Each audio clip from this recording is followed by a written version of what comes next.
What if I told you that taking a deep breath during a panic attack might actually be like the absolute worst thing you can do for your biology? Oh yeah, it completely goes against everything we're taught. Right. Today, we are dismantling everything you thought you knew about anxiety. We're looking at why that racing heart, the tight chest, those spinning worst-case scenarios, why they aren't actually your enemies. They really aren't. In fact, that terrifying feeling of being trapped by your own mind might just be a deeply misunderstood ancient signal that is literally trying to save your life. It is the ultimate paradigm shift.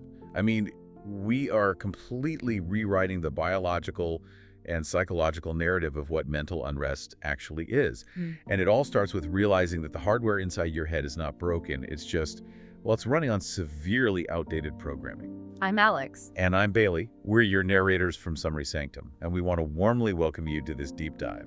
We are unpacking a comprehensive, truly transformative approach to quieting the anxious mind today. And right out of the gate, I think we need to set the mission for this deep dive. Yes, absolutely. We are not here to offer fake positive thinking. We are not going to hand you a temporary distraction or some, surface level trick to put a Band-Aid on a bullet wound. We are going to decode the anxious signal itself. Because the goal is never symptom management. I mean, the goal is to decode your brain's hardware, to physically rewire those ancient neural pathways, and to fundamentally transform your relationship with fear. Right, we aren't trying to just calm the mind down for 5 minutes. Exactly. We are going to explore how to master your inner world and build an unshakable, permanent sense of biological and psychological safety. So to really get into this, we have to start with a massive misconception. Most of us walk around believing that anxiety is a character flaw. Oh, totally. We think it's a weakness. Yeah, a sign that we just can't handle modern life as well as everyone else. But from a neurological standpoint, anxiety is simply an ancient alarm system. Like, think about a smoke detector in your kitchen. Okay. Its entire job, its sole purpose for existing is to keep you from burning to death while you sleep. But if that smoke detector becomes way too sensitive, it starts screaming at you at 2 in the afternoon just because you burnt a piece of toast. And this is where people get it wrong, right? When that alarm goes off over burnt toast, you don't look at the smoke detector and think, wow, what a defective, weak machine. No, of course not. You realize it's doing exactly what it was engineered to do. It is just misinterpreting the level of threat. It needs to be recalibrated so it knows the difference between a 4-alarm house fire and, slightly charred sourdough. And the reason our internal smoke detectors are so incredibly sensitive goes all the way back to evolutionary biology. Yeah. We are walking around this modern, relatively safe world with brains that were essentially custom built for the Stone Age. The negativity bias. Yes, we have this negativity bias. Which is a massive evolutionary advantage. I mean, human beings are literally hardwired to focus on potential threats. Think about our ancestors on the savannah. Right. The early humans who survived, the ones who lived long enough to pass on their genes and become our great ancestors, were the ones who were constantly scanning the horizon for predators. They were the pessimists. They were the anxious ones. Exactly. Yeah. They were the ones planning for famine, preparing for the absolute worst-case scenario. Because the math on survival back then was brutal. If you were an early human and you heard a rustle in the bushes, and you assumed it was a saber-toothed tiger, but it was just the wind, You lived. you lived, and you got a little spike of adrenaline, but you survived. But if you assumed it was just the wind and it actually was a tiger, You were removed from the gene pool. instantly. So we inherited the brains of the hypervigilant survivors, the people who were completely relaxed and optimistic. They didn't survive long enough to become our ancestors. Fast forward to today, and we still have that exact same threat detection hardware, specifically the amygdala, which is the brain's emotional alarm center. But the environment has changed completely. That same survival mechanism takes everyday modern situations and processes them as literal life or death threats, like a vaguely worded email from your boss that says, "We need to talk later," Oh, that is the worst. or a slightly delayed text message from your partner. Your amygdala doesn't know what an email is. It just registers uncertainty, labels it as a tiger, and triggers the fight, flight, or freeze response. And we really need to look at the actual mechanism of what happens in the brain when that trigger is pulled. Yeah. Because it explains so much of why we feel crazy when we are anxious. The blood flow thing, right? Yes. When the amygdala sounds the alarm, it initiates a massive physiological cascade. One of the most critical things that happens is a massive shift in blood flow. blood literally rushes away from your prefrontal cortex. Which is wild to think about. Yeah. The prefrontal cortex is the evolutionary newcomer. It's the part of your brain sitting right behind your forehead that is responsible for logical thought, complex reasoning, and long-term decision-making. Exactly.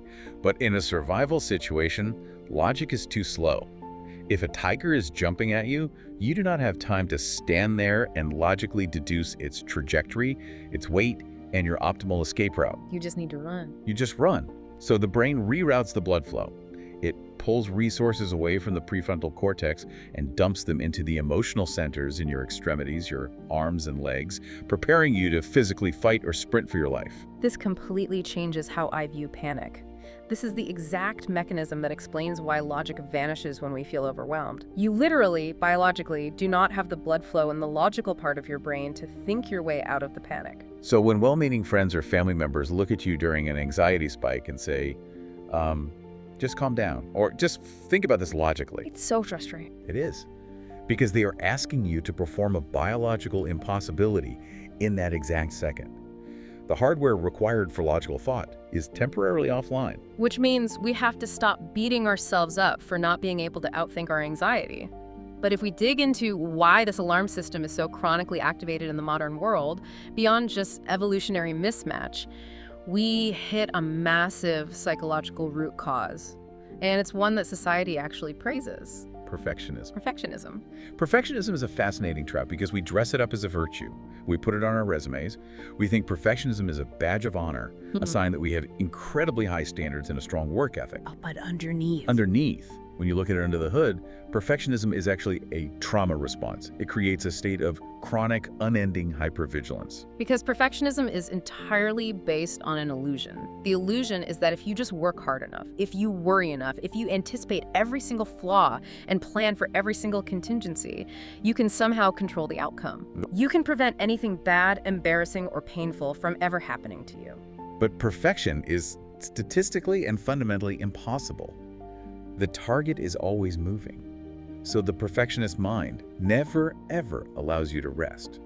There is always a tiny detail to fix, a past conversation to analyze for mistakes, or a future project to stress over. It's exhausting. It is. Yeah. Because the brain believes that if you drop the ball on any of these details, you won't just fail a task, you will lose your safety, your status, or your lovability.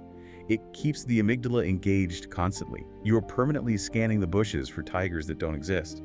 It is the ultimate illusion of control, and the paradox of control is that the more you try to grip it, the more chaotic things feel. Like, think about trying to hold water in your bare hands. Oh, that's a great analogy. Right. If you scoop up water from a stream and cup your hands gently, you can hold it. It rests there peacefully. But what happens when you get anxious? You worry you're going to lose the water, so you try to control it. You squeeze your hands tightly together. And the tighter you squeeze, the faster it shoots right out through the gaps in your fingers.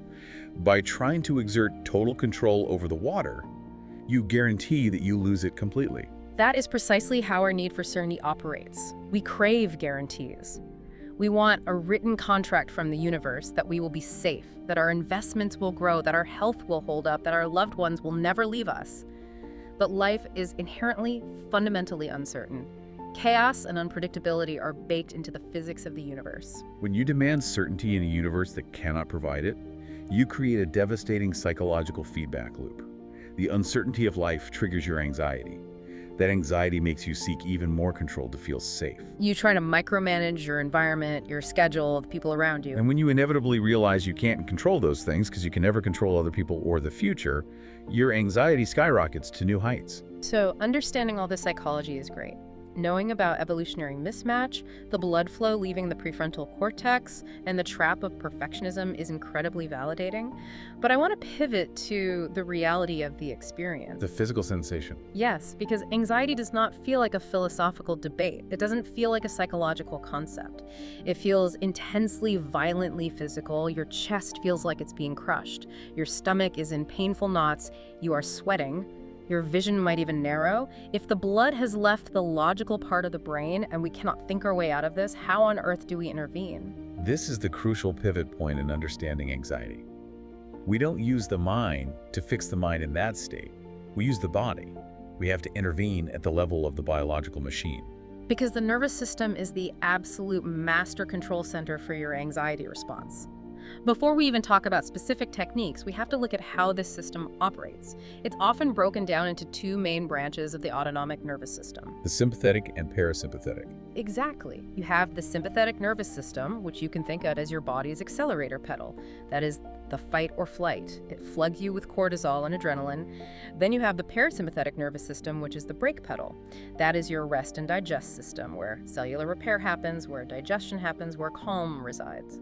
So, chronic anxiety is essentially having a cinder block permanently duct taped to the accelerator pedal. Your engine is redlining all day long. But the traditional two-part model, just gas and brakes, is actually incomplete. To truly master our biology, we have to look at polyvagal theory.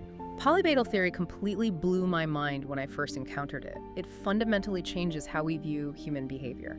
I want to use an analogy here to make the mechanics of this crystal clear.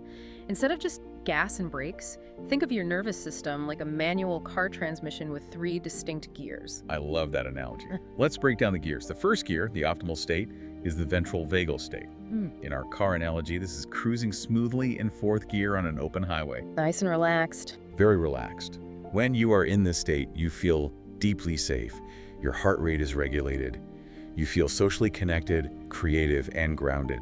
You can look at a problem and see multiple solutions. Then you have the second gear, which is the sympathetic state. This is mobilization. In the car analogy, this is dropping the car into first gear and slamming the gas to the floor.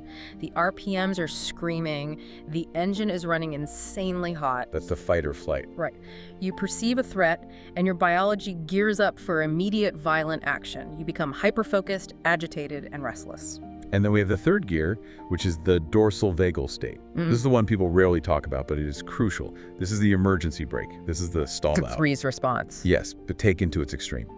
When a threat feels so massive, so completely overwhelming and inescapable that fighting or running is impossible, your biology initiates a shutdown response. It literally floods the engine to prevent catastrophic damage. You become numb, disconnected, exhausted, and dissociated. You might feel like you are floating outside your body. So when someone is dealing with severe, chronic anxiety, they aren't just in fight or flight, they are often violently bouncing between the screaming engine of the sympathetic state and the dead, stalled-out engine of the dorsal shutdown state. They are toggling between panic and exhaustion, completely bypassing that smooth, cruising ventral state of safety. Which means the entire game of anxiety relief is learning how to consciously, mechanically shift your biology back into that ventral vagal system. And nature gave us a primary biological joystick to do this. It is called the vagus nerve. The vagus nerve is an anatomical marvel. It is the longest cranial nerve in the human body. Vagus actually means wanderer in Latin because this nerve wanders from your brainstem all the way down your neck, through your chest, connecting directly to your heart, your lungs, and deep into your gut and digestive tract. It's a massive bidirectional communication highway between your brain and your organs. And that bidirectional piece is the secret, isn't it? It is the absolute key. Yes, the brain sends signals down to the body. When the amygdala senses a threat, it sends signals down the vagus nerve to speed up the heart. But the communication goes the other way too. The body is constantly sending sensory data back up to the brain, reporting on the physical state of the organism. This means if you can mechanically manipulate the physical signals going up to the brain has no choice but to adjust its neurochemistry. You can physically force the brain to believe it is safe, even if it was just having a panic attack 60 seconds ago. And the most immediate, accessible tool we have to manipulate the vagus nerve is the breath. But we have to be incredibly precise here because most people breathe entirely wrong when they are anxious. Like the shallow chest breathing. Exactly. If you are taking shallow, rapid breaths from your upper chest, you are mechanically telling your brain, we are currently running from a predator. Yeah. You are stimulating the sympathetic accelerators. You're pouring gasoline on the fire. You need deep, slow, diaphragmatic breathing to hit the brake pedal. Let's get into the exact mechanisms of how to do this. There is a specific somatic tool called the physiological sigh, and it acts like a biological override switch. It's not just taking a deep breath, it's a very specific pattern. It's 2 inhales through the nose, followed by a long, slow exhale through the mouth. And the mechanical biological reason this works is brilliant. Inside your lungs, you have millions of tiny balloon-like air sacs called alveoli. When you are stressed, or even just sitting at a desk for hours breathing shallowly, these tiny balloons deflate and actually stick together due to surface tension. And a normal breath doesn't fix that. No, a normal inhale does not have enough mechanical pressure to pop them back open. So when you do the physiological sigh, you take that first deep inhale, and then, crucially, right at the top of that breath, you sneak in a second sharp little inhale. That second top-off breath provides the exact mechanical pop needed to force those collapsed alveoli open. It instantly increases the surface area of your lungs. Which allows you to rapidly offload a massive amount of carbon dioxide during the long exhale. And when you dump that carbon dioxide, your blood acidity drops, which instantly signals the baroreceptors in your neck to tell the vagus nerve to release acetylcholine. Wait, what does acetylcholine do? It physically slows the beating of your heart. It is the mechanical chain reaction that forces calm. Another incredibly effective mechanism is 4-7-8 breathing. You inhale for 4 seconds, hold the breath for 7 seconds, and exhale for 8 seconds. The specific numbers aren't matching, though. The biological trigger is the ratio. Right, the long exhale. By forcing the exhale to be exactly twice as long as the inhale, you are essentially standing on the parasympathetic brake pedal. When you inhale, your heart rate naturally speeds up slightly. When you exhale, it slows down. By extending the exhale, you manipulate your heart rate variability, dragging your cardiovascular system back to baseline. But breath work is just one avenue. If we want to aggressively hack the nervous system, we can use temperature and vibration. Applying sudden, intense cold to your biology is one of the fastest ways to interrupt a panic spiral. We're talking about splashing ice-cold water on your face, taking a cold shower, or even just holding an ice cube tightly in your hand. How does that actually interrupt the circuit? It triggers an ancient biological mechanism called the mammalian diving reflex. When mammals hit cold water, their biology instantly assumes they're diving deep underwater where oxygen will be scarce. So the body initiates an emergency conservation protocol. It rapidly drops your heart rate and redirects blood flow from the extremities back to the core organs to conserve oxygen and heat. So your brain is screaming, panic, run! But your body gets hit with cold water and says, no, we're diving deep underwater, shut the heart rate down immediately. The cold forces the physiological slowdown that your anxious mind is trying to prevent. Exactly. And vibration works on a similar mechanical level. Humming, singing, chanting, or even gargling water forcefully directly vibrates the vocal cords. Remember, the vagus nerve passes right through the back of the throat, sitting right next to those vocal cords. Oh, wow. Yeah, the physical mechanical vibration of the throat actually massages and stimulates the vagus nerve, increasing vagal tone and shifting you out of activation. This completely changes the game. It means you could literally go into a bathroom stall 10 minutes before a massive, terrifying presentation at work, splash freezing cold water on your face to trigger the dive reflex, hum a low-frequency tune for 60 seconds to vibrate the vagus nerve, and perform 3 physiological sighs to pop your alveoli and dump carbon dioxide. And it works. In less than 3 minutes, you have forcefully, biologically dragged your system out of a panic state. That is real, tangible power. It is profound power, but we have to be realistic here. Regulating the physical body is the first step, the necessary foundation. Because once the heart rate drops and the body feels safe, you are immediately faced with the next layer of the challenge. The mind. The mind. Because the human mind has a chronic, deeply ingrained habit of time traveling away from safety. The time-traveling mind. This brings us to a foundational truth about the nature of anxiety. Anxiety, by definition, cannot exist in the present moment. It is physically and temporally impossible. Anxiety only exists in the past or in the future. If you are lying in bed at 2 a.m., agonizing over an awkward conversation you had with a coworker yesterday, you are time traveling to the past. You are experiencing rumination. If you are obsessing over whether your flight next week will be canceled, you are time traveling to the future. You are experiencing worry. But right now. But right now, in this exact nanosecond, sitting in your chair or driving your car or walking your dog, you are almost certainly perfectly safe. Yeah. There is no tiger. The anxious mind is like a confused time traveler whose time machine is malfunctioning. It's constantly jumping decades into the future to invent elaborate, high-definition catastrophes that statistically will never happen. Or it's jumping violently into the past to replay unchangeable mistakes on a loop. And in doing all this frantic traveling, the brain has completely forgotten how to return to the present moment. Which is the only place it has any actual power and the only place it is actually safe. The neurological mechanism behind this time travel involves a brain network called the default mode network. When your brain isn't actively engaged in a specific demanding task, it defaults to this network, which is heavily involved in mind wandering, self-reflection, and projecting into the future or past. So for people with chronic anxiety, the default mode network is incredibly overactive. It becomes a runaway train of threat simulation. Exactly. So the challenge is forcefully shifting the brain's processing power away from the hypothetical what if of the default mode network and anchoring it in the grounded reality of what is. We have to transform what if I lose my job and end up homeless into what is actually happening right now in this room. And there's a specific emotional regulation framework for doing this called the RAIN technique. Let's unpack the mechanics of it. RAIN is a four-step acronym used to process intense emotional spikes without getting swept away by them. The R stands for recognize. This is the moment of mindfulness where you simply acknowledge what is happening. You silently note, I am feeling a massive spike of anxiety right now. You name it to tame it.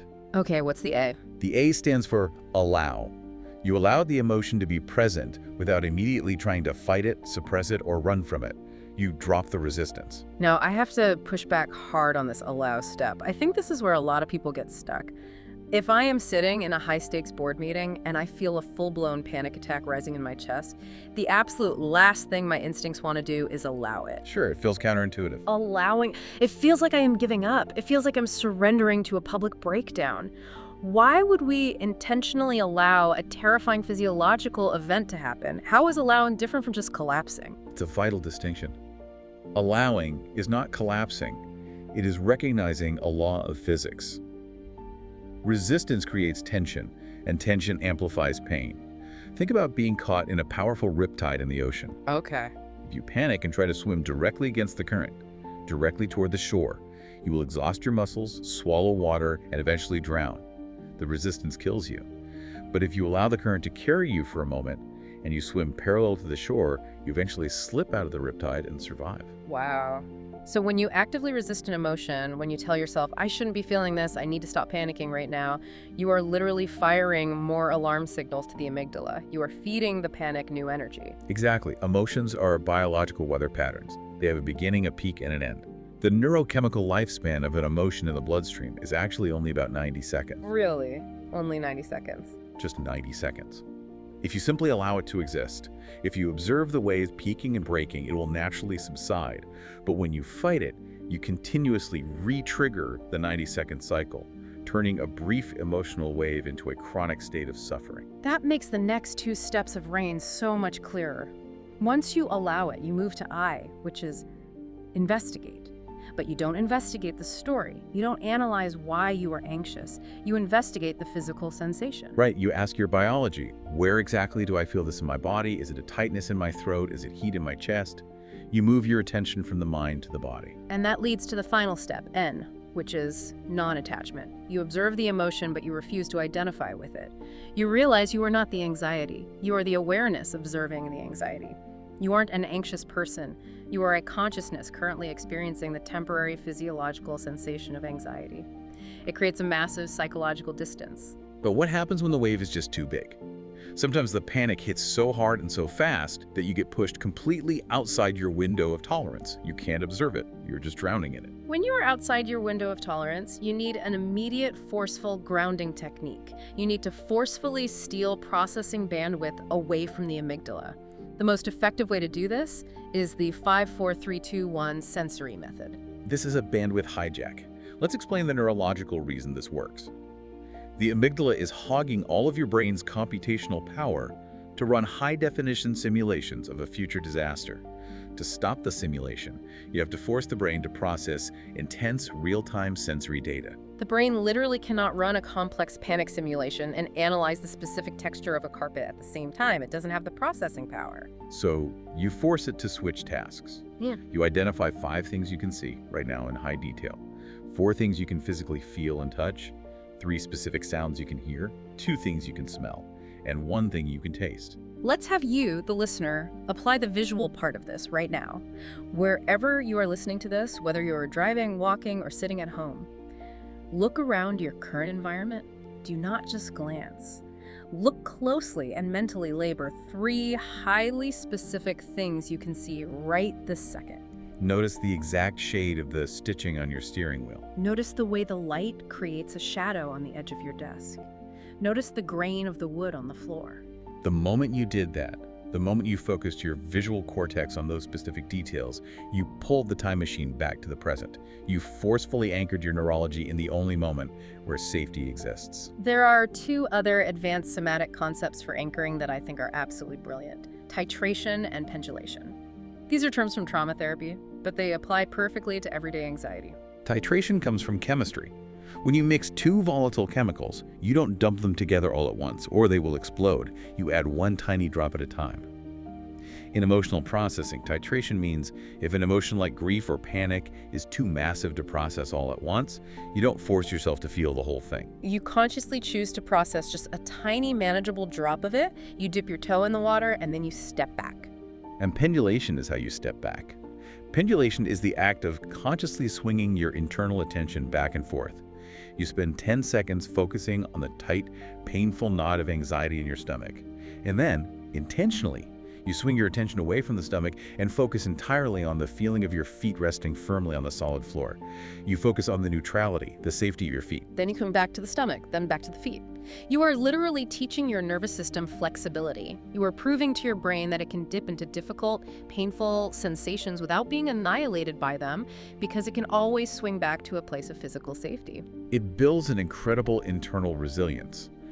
But anchoring in the present and regulating the body is still only half the battle. Because eventually the physical panic subsides and you are left with the hardware of your mind. The thoughts. You are left with the internal monologue, the voice inside your head that starts playing those worst-case scenarios on an endless loop. Right. We have to address the cognitive hardware. We have to talk about the stories we tell ourselves. And the hardest, most jagged pill to swallow in this entire process is accepting this simple fact: your thoughts are not facts. And that is so incredibly hard to internalize, because when you are anxious, your thoughts feel like absolute, undeniable, objective truths. When your brain says everyone in this room thinks you're an idiot, it doesn't feel like a hypothesis, it feels like gravity. This is what psychologists call anxiety radio. Most human beings don't realize they have a radio playing in the background of their mind all day long. And for anxious people, that radio is permanently tuned to a station that broadcasts nothing but cognitive distortions. It broadcasts catastrophizing, taking a tiny problem and projecting it into a life-ruining disaster. It broadcasts mind reading. Oh, the mind reading. We are all so guilty of this. We are convinced we have telepathic powers. My boss used a period instead of an exclamation point in that email. She definitely thinks my project was garbage and she's planning to fire me. Or fortune-telling. I'm going to completely blank on stage tomorrow, the audience will laugh, and my reputation will be ruined. We broadcast these intricate fictional stories 24/7. And these cognitive distortions are heavily reinforced by a neurological filter in the brain called the reticular activating system, which drives confirmation bias. Your brain is bombarded with millions of bits of sensory data every second. It has to filter out 99% of it, so it only lets in information that matches your core beliefs. Yeah, if your anxious mind makes a core decision that the world is dangerous and people are judging me, your reticular activating system will actively filter out any information that suggests you are safe or liked. It becomes a self-fulfilling prophecy. It only looks for proof of the danger. If you give a presentation and 99 people are nodding and smiling, but one person in the back row yawns, your brain completely deletes the 99 smiling faces and hyper-focuses on the yawn as objective proof that you are boring and incompetent. So the question becomes, how do we restructure this deeply ingrained neural hardware? Many people hear about cognitive restructuring and they get it completely wrong. They try to forcefully replace their negative thoughts with aggressively positive ones. Yeah, and I want to pause here because this is vital. When I first heard about changing my thoughts, I immediately assumed it meant adopting toxic positivity. I thought I was supposed to walk around reciting affirmations like, everything is awesome, the universe loves me, I am a perfect being of light, and nothing will ever go wrong. And frankly, that always felt like complete garbage to me.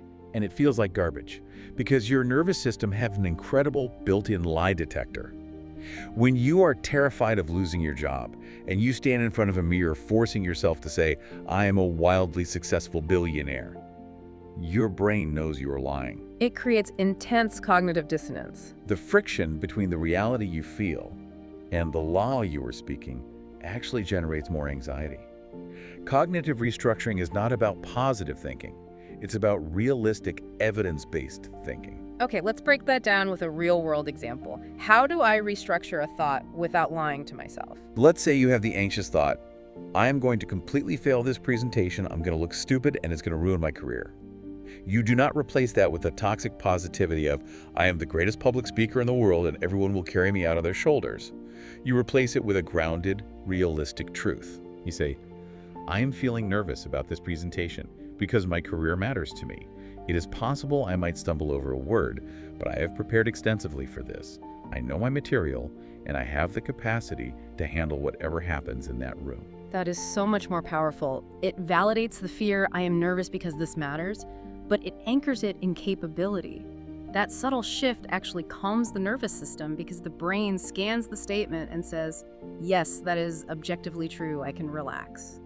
There is also a brilliant linguistic technique used in acceptance and commitment therapy called cognitive diffusion. It's a way to create immediate psychological distance from a terrifying thought. Normally, when we have a thought, we fuse with it. We say, I ain't gonna mess this up. We state it as an identity. Diffusion is the simple act of adding a short phrase to the beginning of the thought. I am having the thought that. Precisely. Instead of, I'm gonna mess this up, you silently say to yourself, I am having the thought that I'm going to mess this up.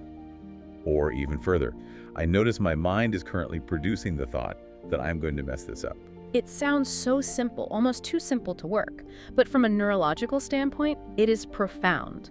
By adding, I am having the thought that, you instantly shift your identity. You realize you are not the thought itself, you are the larger container, the awareness that is observing the thought. It takes all the authoritative power away from the anxiety radio. The thought becomes just a passing cloud in the sky rather than the sky itself. The ultimate goal of all this cognitive rewiring is to systematically replace your harsh inner critic with an inner mentor. We have to examine how brutally we speak to ourselves. If you followed a friend around all day and spoke to them the way your inner monologue speaks to you, you're an idiot, why did you say that? You're so awkward, everyone is looking at you. That friend would cut you out of their life immediately. It is verbal abuse. The inner mentor is about consciously cultivating a compassionate, objective, internal voice. Imagine a wise, unconditionally supportive figure. Maybe it's a wise grandparent or a deeply respected coach. When you make a mistake, instead of the inner critic screaming, you ruined everything, the inner mentor steps in and says, that was a painful mistake. But it doesn't define your worth. What data can we extract from this failure to do better tomorrow? I strongly encourage you, the listener, to run an audit on your own anxiety radio today. Pay close attention to the internal monologue that runs while you are driving or doing dishes. Are you asking yourself disempowering questions? Questions like, why does this always happen to me? Or what is wrong with me? Because your brain is a search engine. If you ask it a terrible question, it will find terrible answers. We have to start asking empowering questions. What can I learn from this? What is one tiny step I can take right now to improve this situation? Changing those deeply grooved neural pathways is a massive undertaking. Over time, through neuroplasticity, you literally alter the physical structure of your brain. But to truly conquer anxiety at its deepest existential root, we have to move beyond just changing our thoughts. We have to fundamentally change how tightly we grip our expectations of how life is supposed to unfold. We have to explore the profound art of letting go. Mental detachment. This is arguably the most misunderstood concept in the realm of psychology and mindfulness. When people hear the word detachment, they usually recoil. They think it means becoming cold, apathetic, uncaring, or emotionally numb. They think it means giving up on their goals. It's the exact opposite. And the best way to understand this is through the analogy of the rope. Imagine you are holding onto a thick, coarse rope. At the other end of the rope is an outcome you desperately want, a promotion, a successful relationship, a specific financial goal. Attachment is gripping that rope so intensely, so desperately, that your knuckles are turning white, your muscles are cramping, and the rough fibers are literally making your hands bleed. You are absolutely terrified of letting the rope slip even a millimeter. You are consumed by the fear of losing it. Detachment does not mean dropping the rope, turning your back, and walking away from your goals. Detachment means you continue to hold the rope, but you hold it with a firm, relaxed, open grip. You are still engaged, you still care deeply, you are still pulling toward your goal, but you are no longer creating immense, agonizing tension and suffering in the process. You are allowing the rope to have some slack. This perfectly illustrates the crucial psychological difference between having a preference and having an attachment. A preference is healthy. A preference means you want a specific outcome. I strongly prefer to get this promotion at work. You will work hard for it, but you fundamentally know that if you don't get it, your world will not end. You will adapt. You will find another path. An attachment, however, means your entire sense of self-worth and inner peace is being held hostage by that outcome. It means your internal monologue says, if I don't get this promotion, I am a failure, my life is derailed, and I cannot be happy. And because life inherently refuses to be controlled, placing your inner peace in the hands of external outcomes guarantees chronic anxiety. You are essentially handing the keys to your emotional regulation to the unpredictable chaos of the universe. The psychological shift we are aiming for here is called outcome independence. It is the profound act of surrendering the timeline. Surrendering the timeline. I love that phrasing. It means you do the rigorous work, you study, you train, you plant the seed in the soil, you water it diligently every day, you do everything within your sphere of control. But then you let go. You do not stand over the soil screaming at the seed to grow faster. You accept that the timeline of the harvest is entirely out of your hands. This reframing of attachment completely alters how we view our fears. Instead of seeing fear as a brick wall that means stop or danger, we begin to see fear as a highly precise compass. Every single fear you have contains deeply valuable data about what you value most in this world. This is a beautiful perspective shift. If you have a paralyzing fear of public speaking, it doesn't mean you are broken. It likely reveals how deeply you value respect, competence, and human connection. You are afraid because you care so much about contributing value to the group. If you are terrified of starting a new business venture, it points directly to your growing edge, the exact psychological frontier you need to expand into in order to reach your highest potential. The fear is highlighting the exact path of your necessary growth. When you stop running away from fear and start interrogating it with curiosity, it transforms from a monster into a teacher. And one of the most mechanically effective ways to extract that teaching is through a process called worst-case scenario planning. Now, I have to be honest. When I first studied worst-case scenario planning, I thought it was completely counterintuitive. If I am already an anxious person and I am desperately trying not to panic about losing my job, why on earth would I sit down with a pen and paper and meticulously, deliberately plan out the exact apocalypse of losing my job? Doesn't looking directly at the worst-case scenario just dump more cortisol into my system? It seems like it would, Yeah. but the psychology behind it reveals why it works so beautifully. Anxiety thrives in the dark. It feeds on ambiguity and the fear of the unknown. When you keep the worst-case scenario vague, shadowy, and undefined in the back of your mind, it feels infinite. It feels like an existential threat that will simply annihilate you. The monster under the bed is terrifying precisely because you can't see it clearly. But when you actually turn the lights on, when you pull the monster out from under the bed and force it into the harsh light of reality? Yes, when you write it down and get incredibly practical. Okay, let's look at the absolute worst case. I lose my job tomorrow. What exactly happens? Well, I have this exact amount in savings, which covers 3 months of rent. I can immediately cut these specific subscriptions. I can call these 3 people in my network for freelance work. If I lose my apartment, I can move into my sister's spare bedroom for a month. You forcefully inject logic and logistics into the vague fear. You realize that the monster isn't a demon, it's just a pile of laundry in the dark. You remove the paralyzing unknown. You realize that while the worst-case scenario would absolutely suck and it would be highly uncomfortable, it is fundamentally survivable. You have a plan. And that realization strips the anxiety of its power. But there is one final layer of detachment that is truly the boss-level move in mastering your mind. It is the ultimate letting go. You have to let go of the desperate need to be completely free from anxiety. This is huge. We have to talk about secondary anxiety. The anxiety about having anxiety. This is where the true suffering lies. It is the trap so many people fall into. You experience a panic attack in a grocery store. It is terrifying. But the panic attack only lasts 10 minutes. The real damage happens because you spend the next 3 months in a state of chronic, low-grade terror, constantly scanning your body, terrified of having another panic attack. Your entire sense of inner peace becomes intensely attached to the absence of anxiety. You make the anxiety mean something terrible about your identity. You think, I'm broken, I'm regressing, I'm never going to be normal. True freedom, the ultimate detachment, comes when you finally accept that occasional anxiety is just a temporary visitor in the human experience. When the anxiety shows up, you don't panic about the panic. You say, my smoke detector is acting up today. That's uncomfortable, but it's fine, it will pass. You stop fighting the visitor. But here is the critical pivot. We can only truly let go of control. We can only hold that rope loosely when we fundamentally trust our own capacity to handle whatever chaos the universe throws at us. Detachment requires an incredibly heavy anchor, and that anchor is inner safety. We have to build an impenetrable psychological fortress. Building the fortress. This is where we transition from playing defense to playing offense. Anxiety ultimately stems from a deeply rooted feeling of being fundamentally unsafe in the world. And let's be realistic, you cannot make the external world perfectly safe. The economy will fluctuate, people will let you down, accidents happen. The external world is pure unpredictability. But you can build an unshakable internal security system. And the most evidence-based way to do that is by deeply examining your own track record. Your track record is the ultimate antidote to the lies your anxiety tells you. Your anxiety wants you to believe that you are fragile. It wants you to believe that the next challenge, the next heartbreak, or the next failure is going to completely break you. But let's look at the objective data.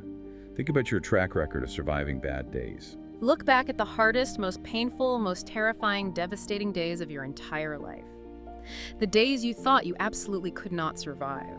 The breakups that shattered you, the failures that humiliated you, the grief that hollowed you out. As of this exact second, you have survived 100% of your bad days. Your success rate for surviving absolute hell is literally flawless. Your history is undeniable proof that you are extraordinarily capable of enduring and overcoming extreme difficulty. The anxiety relies on amnesia. It needs you to forget how powerful you actually are. Building the fortress means reminding your nervous system of that flawless track record every single day. But building that inner safety isn't just an internal mindset shift. It requires looking at the architecture of how we interact with the external world. It requires boundaries. If you look closely at people suffering from chronic low-grade anxiety, you will almost always find a severe lack of personal boundaries. Because without boundaries, you are constantly energetically exposed. If you cannot say no to people, if you take on everyone else's projects, if you absorb everyone else's bad moods and feel responsible for fixing their problems, you are living in a house with no doors or windows. You are constantly vulnerable to the chaos of everyone else's emergencies. You are leaking energy constantly. Boundaries are the thick stone walls of your psychological fortress. When a coworker asks you to take on a massive project on a Friday afternoon and you know you are already exhausted, a lack of boundaries says, "Sure, I'll do it," and then you spend the weekend drowning in resentful anxiety. A boundary says, "I cannot take that on right now. I have to protect my bandwidth." That firm no acts as an energetic shield. It keeps the chaos outside the walls. And once you have secured the perimeter with boundaries, you have to cultivate the environment inside the fortress. You have to cultivate a growth mindset. A fixed mindset is an incredibly anxious place to live. It is the belief that your traits, your intelligence, and your worth are static. If you have a fixed mindset and you fail a test or mess up a presentation, your brain concludes, "I failed, therefore I am a failure." Every single action is an existential threat to your identity. But a growth mindset views human traits as highly flexible muscles. It completely removes the existential dread of making a mistake. Because in a growth mindset, failure doesn't exist as an identity. A mistake is just raw data. It's just feedback. It's the universe saying, hey, this specific approach didn't work. Recalibrate and try again. When failure becomes data rather than a death sentence, the pressure on your nervous system drops massively. This brings us to a foundational concept in psychology, heavily popularized by Viktor Frankl. Frankl was a psychiatrist who survived the unimaginable horrors of the Holocaust concentration camps. And amid that absolute darkness, he observed something profound about human nature and inner safety. He realized the concept of ultimate responsibility. He noted that between a stimulus, whatever happens to you in the external world, and your response to that stimulus, there is a space. It might be a fraction of a second, but there is a gap. And inside that gap lies our ultimate human freedom. The freedom to choose our response. No matter how unsafe the world becomes, no matter how chaotic your circumstances are, no external force can ever take away your freedom to choose how you respond inside that space. That realization is the bedrock of true inner safety. You realize you are not a helpless victim of your circumstances, you are the architect of your reactions. And we build the capacity to utilize that space through a concept I absolutely love: small resiliences. This is the idea that you don't wait for a massive life crisis to test your inner safety. You build the muscle in low-stakes environments every single day. It's exactly like lifting weights at the gym. You start with the 5-pound dumbbells before you try to bench press 200 pounds. Small resiliences are neurological reps. It is intentionally doing slightly uncomfortable things to prove to your amygdala that discomfort is not dangerous. It's having that slightly awkward conversation with a barista instead of looking at your phone. It's choosing to take a 60-second freezing cold shower in the morning. It's sending that intimidating email you've been putting off. Every time you willingly step into minor discomfort and survive it, you are adding a brick to the fortress walls. You are building the neurological infrastructure of resilience so that when a massive, unexpected life crisis inevitably hits, the muscle is already dense and strong. So for you listening right now, I want you to engage that muscle memory. Mentally list 3 incredibly hard things you have conquered in your past. Think of a devastating heartbreak, a major career setback, or a terrifying health scare. Remember how impossible it felt in the middle of it, and realize you got through it. That resilience didn't evaporate into thin air when the crisis ended. It was permanently hardwired into your nervous system, and you still have it. Once you have established this unshakable baseline of safety, once the fortress is built and the walls are strong, we can shift gears into something truly next level. We move from just defending against anxiety to actively hacking your brain's hardware to program future calm. We are talking about the immense power of advanced visualization. This is where we move from managing symptoms to programming success. And we need to be incredibly clear here. Visualization is not self-help fluff. It is not wishing upon a star or manifesting by just thinking happy thoughts. Visualization is hard, measurable neuroscience. The core mechanism making it work is that the human brain, specifically the neural pathways, literally cannot distinguish between a vividly imagined multisensory experience and a real physical event happening in the external world. If you close your eyes right now and vividly imagine slicing a bright yellow sour lemon, and you imagine squeezing the juice directly onto your tongue, your salivary glands will instantly start producing saliva. Your physical body reacts to a purely mental image as if it were objective reality. Exactly. Yeah. We have mirror neurons and complex neural networks that fire identically whether you are performing an action or deeply visualizing it. When athletes visualize running a race, the muscle fibers in their legs actually fire in microcontractions. So when you vividly visualize yourself handling a highly stressful situation with total calm, steady breathing, and deep confidence, your brain begins to myelinate those neural pathways. It encodes the visualization as a future memory. You are literally laying down the neurological tracks for success before the train even arrives. But there is a massive, incredibly common mistake almost everyone makes when they try to use visualization for anxiety. People sit down, close their eyes, and try to visualize themselves being anxiety-free. Which is neurologically the worst possible thing you can do. And the reason is that the brain is terrible at processing negatives. It operates on focus. If I tell you right now, whatever you do, absolutely do not think about a bright pink elephant riding a unicycle, what is the very first image that flashes into your mind? The pink elephant. You have to think of the thing in order to tell yourself not to think of it. So if your entire visualization is focused on being free from anxiety, your brain is just hyper-focusing on the word and feeling of anxiety. You cannot visualize an absence. You must visualize a presence. Yeah. You have to visualize the vivid presence of calm, the presence of confidence, the presence of a steady, grounded heartbeat. And to make it stick, you have to engage all 5 senses to convince the nervous system it is real. Don't just picture it like a movie on a screen. Feel the physical sensation of your shoulders dropping away from your ears.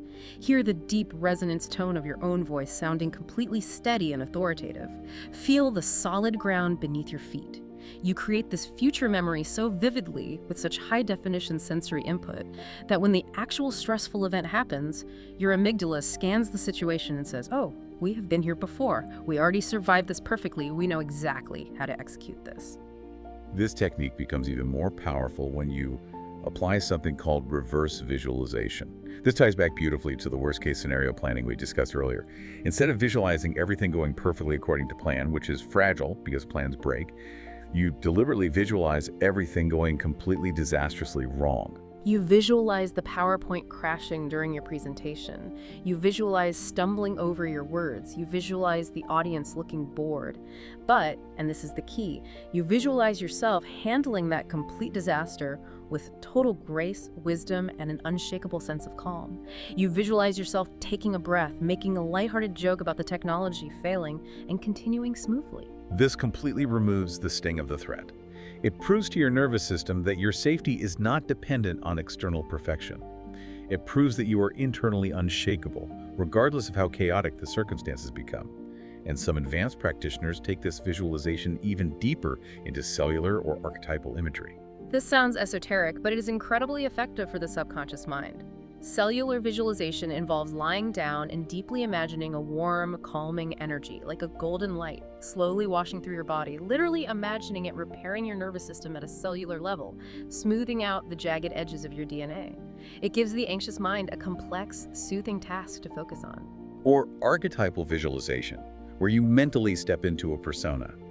Before a terrifying meeting, you close your eyes and imagine stepping into the physical body of a peaceful warrior or a wise elder who has seen decades of chaos and simply cannot be rattled by minor inconveniences.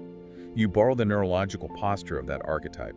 You are essentially emotionally immunizing your biology against triggers that haven't even occurred yet. Which brings us to a profound, overarching realization. As we move through all these layers, from hacking the vagus nerve with breath and cold water, to pulling the mind into the present, to restructuring our cognitive distortions, to letting go of control and programming future calm, it all points to one massive, life-altering shift. We are not just talking about managing the symptoms of anxiety anymore. We are talking about fundamentally changing who we are at our core. We have arrived at the ultimate resolution, and this is the concept that truly changes everything. It argues that chronic, deeply rooted anxiety at its very core is often not a clinical malfunction. It is the sheer, overwhelming exhaustion of maintaining a false self. This was a total revelation for me. So much of our daily anxiety is generated by the energy required to constantly code switch. We perform. We wear elaborate social masks to gain love, to secure approval, to fit in, and to ensure our perceived safety in the tribe. We ruthlessly suppress the parts of ourselves that we deem weird, unacceptable, or too much. The psychology here uses the brilliant analogy of a method actor. Imagine an actor who is cast in a role. They study the character, they learn the mannerisms, they memorize exactly what the audience wants to hear, and they perform the role so perfectly for so many years without ever taking a break that they literally forget who they are beneath the stage makeup. They know exactly how to please the crowd, but maintaining that flawless, inauthentic performance 24 hours a day, 7 days a week is draining their life force. Because the false self is a defense mechanism. It was created in childhood to avoid rejection. You learn to act a certain way, to be the good kid, the achiever, the peacemaker, so that your parents or peers won't reject you.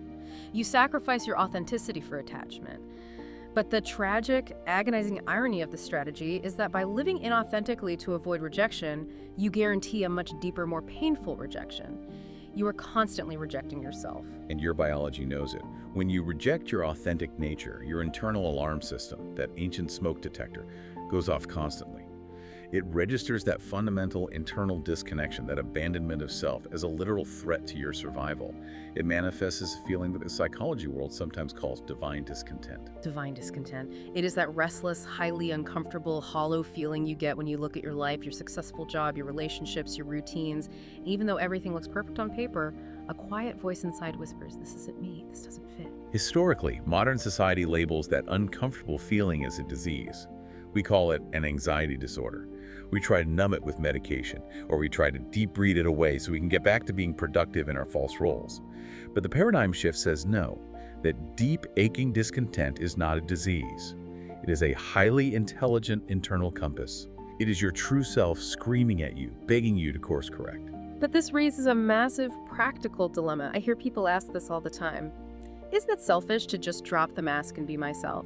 What if my authentic self wants things that upset the people around me? What if my real boundaries disappoint my family or my boss or my partner? That fear of disappointment is the final boss, and the required skill to defeat it is developing the courage to disappoint.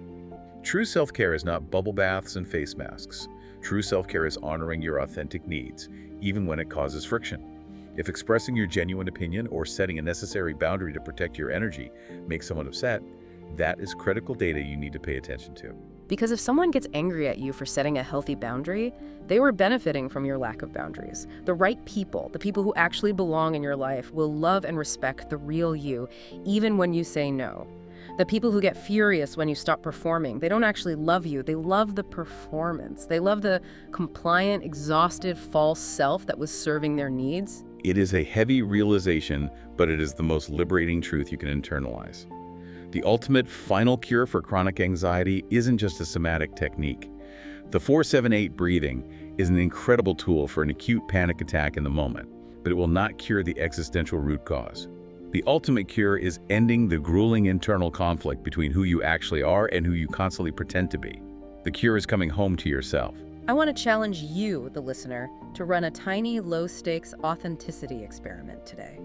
Do something small but genuine. When someone asks where you want to eat lunch, instead of saying, "I don't care, wherever you want," express your genuine preference. Set one tiny boundary with your time, like declining a meeting you don't need to be in. Notice the immediate spike of fear when you do it. That is just the false self panicking about losing approval. But then pay close attention to the profound, grounded sense of alignment and deep peace that follows right after. So let's synthesize the massive psychological and biological journey we have just taken together. Yeah. We started by entirely reframing the anxious mind. We stopped viewing it as a broken, defective machine and started honoring it as an ancient, hypervigilant smoke detector that is desperately trying to protect you based on outdated evolutionary programming. We moved into the biological reality of the machine. We explored how anxiety lives deep in the nervous system and how we can mechanically hack that system using polyvagal theory, shifting the gears of our biology through the vagus nerve, utilizing the physiological sigh to pop our alveoli, and leveraging cold exposure to trigger the dive reflex. We learned how to forcefully anchor the time-traveling default mode network in the present moment, recognizing that safety only exists in the now. We utilized the RAIN framework to allow emotional weather patterns to pass, and used the 5-4-3-2-1 sensory hijack to steal bandwidth away from the panic simulation. We explored the grueling process of rewiring the anxiety radio. We looked at how confirmation bias tricks us, and how we can challenge cognitive distortions not with toxic positivity, but with grounded, realistic truths. We practiced diffusion, stepping back to observe our thoughts without becoming them, and replacing the vicious inner critic with the compassionate inner mentor. We discussed the profound art of letting go of the rope, detaching our inner peace from the uncontrollable outcomes of the external world. We learned to view fear not as a barrier, but as a precise compass pointing toward our necessary growth. We turned the lights on the monster by utilizing worst-case scenario planning. We built an impenetrable inner fortress of safety based on the undeniable track record of surviving 100% of our hardest days. We fortified those walls with firm boundaries, adopted a flexible growth mindset, and practiced small resiliences to build our neurological capacity for discomfort. And finally, we looked at how to program our brains for future success through vivid, multisensory visualization, leading us to the ultimate existential truth: that shedding the exhausting, draining performance of the false self and risking the disappointment of others is the only genuine path to lasting peace. It is an incredibly rich, multi-dimensional roadmap.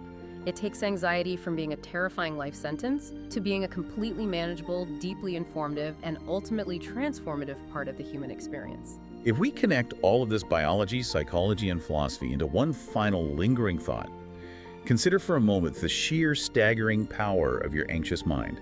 Think about what it does.